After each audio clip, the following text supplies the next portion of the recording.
بسم اللہ الرحمن الرحیم۔ السلام علیکم ناظرین۔ سعودی عرب کے رہائشی ایک شخص نے خواب دیکھا کہ ایک شخص اس سے کہہ رہا تھا اس فون نمبر پر رابطہ کرو اور فلاں شخص کو عمرہ کرواؤ۔ فون نمبر بڑا واضح تھا۔ نیند سے بیدار ہوا تو اسے خواب اچھی طرح یاد تھا، مگر اس نے وہم جانا اور خواب کو نظر انداز کر دیا۔ 3 دن مسلسل ایک ہی خواب نظر آنے کے بعد وہ شخص محلے کے مسجد کے امام کے پاس گیا اور اسے بتایا۔ امام مسجد نے کہا فون نمبر یاد ہے تو پھر اس شخص سے رابطہ کرو اور اسے عمرہ کروا دو۔ اگلے روز اس شخص نے خواب میں بتلایا ہوا نمبر ڈائل کیا۔ جس شخص نے فون اٹھایا اس سے ضروری تعارف کے بعد اس نے کہا مجھے خواب میں کہا گیا ہے کہ میں تمہیں عمرہ کرواؤں، لہٰذا میں اس نیک کام کی تکمیل کرنا چاہتا ہوں۔ جس آدمی کو اس نے فون کیا وہ زور سے ہنسا اور کہنے لگا کون سے عمرے کی بات کرتے ہو؟ میں نے تو مدت ہوئی کبھی فرض نماز بھی ادا نہیں کی اور تم کہتے ہو کہ تم مجھے عمرہ کروانا چاہتے ہو۔ جس شخص نے خواب دیکھا تھا وہ اس سے اصرار کرنے لگا۔ اسے سمجھایا کہ میرے بھائی میں تمہیں عمرہ کروانا چاہتا ہوں، سارا خرچہ میرا ہوگا۔ خاصی بحث کے بعد آدمی اس شرط پر رضامند ہوا کہ ٹھیک ہے میں تمہارے ساتھ عمرہ کرواؤں گا، مگر تم مجھے واپس ریاض میرے گھر لے کر آؤ گے اور تمام تر اخراجات تمہارے ہی ذمہ ہوں گے۔ وقت مقررہ پر جب وہ ایک دوسرے کو ملے تو خواب والے شخص نے دیکھا کہ واقعی وہ شکل و صورت سے کوئی اچھا انسان نہیں دکھائی دیتا تھا۔ اس کے چہرے سے عیاں تھا کہ وہ شرابی ہے اور نماز کم ہی پڑھتا ہے۔ اس سے بڑا تعجب ہوا کہ یہ وہی شخص ہے جسے عمرہ کروانے کے لیے خواب میں 3 مرتبہ کہا گیا۔ دونوں شخص مکہ مکرمہ عمرہ کے لیے روانہ ہو گئے۔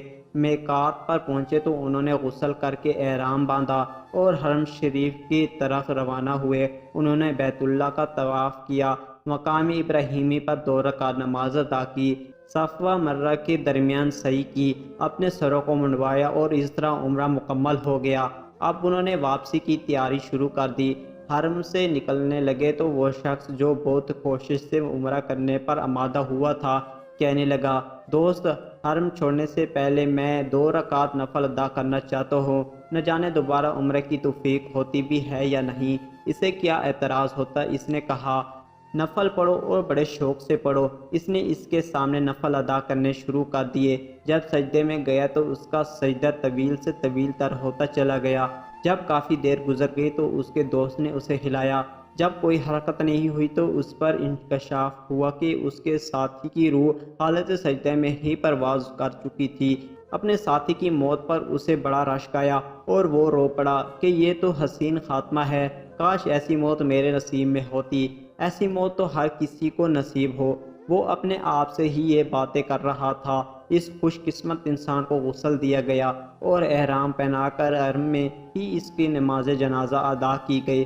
ہزاروں فرزند اسلام نے اس کا جنازہ پڑھا اور اس کی مغفرت کے لیے دعا کی۔ اس دوران اس کی وفات کی اطلاع ریاض اس کے گھر والوں کو دی جا چکی تھی۔ خواب دیکھنے والے شخص نے اپنے وعدے کے مطابق اس کی میت کو ریاض پہنچا دیا جہاں اسے دفن کر دیا گیا۔ چند ایام گزرنے کے بعد خواب دیکھنے والے شخص نے اس فوت ہونے والی کی بیوی کو فون کیا۔ تعزیات کے بعد اس نے کہا میں جاننا چاہتا ہوں کہ تمہارے شوہر کی ایسی کون سی نیکی یا عادت تھی کہ اس کا انجام اس قدر آمادہ ہوا۔ اس حرام کعبہ میں سجدے کی حالت میں موت آئی۔ بیوہ نے کہا بھائی تم درست کہتے ہو، میرا خاوند کوئی اچھا آدمی نہ تھا، اس نے ایک لمبی مدت سے نماز روزہ بھی چھوڑ رکھا تھا اور شراب پینے کا عادی تھا۔